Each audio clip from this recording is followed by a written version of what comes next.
Me han aceptado te digo caneca. La caneca es una especie de palangana de madera tradicional. O bien, la gente usa mucho lo que decíamos recién, la palangana, una especie de recipiente, para ser más práctico. Y allí van a ir todos los productos que son de allí. De coabatí, de oireño tina. De comandión, de oireño tina. Del maíz va a salir esa harina de maíz. Hamba, hoy cota de mandiobi, se está chuipe aramino. Molinada. Era mandioquiti. Es un aparato que la gente tiene justamente para atrallar la mandioca. Y con eso, producir el almidón. Hamba, hoy vete a beber riguazú. A mí, hoy pervio cacua, hinape anilla, eso es anima. Hamba, hoy vete, ereco curejina. Deremonga cua, hoy begure. La grasa de una bueno, apega cureñandi. Cureñandi. A ver, coye, ibe acá, yo se cambio, se ta quesú. La que ereco, bebé.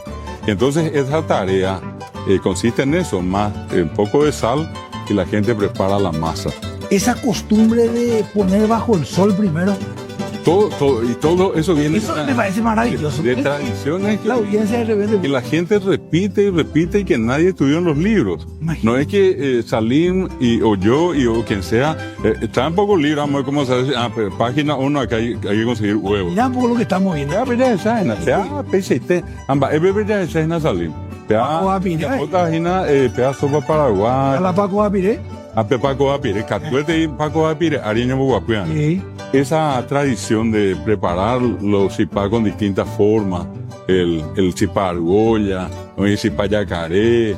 Bueno, vamos a tomar solamente lo que llamamos un cipá mestizo. Un poco de harina de maíz y el almidón. Apea han imbao.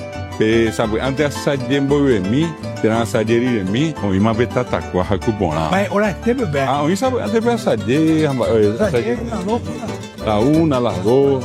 Ya eso es un poco depende de la gente.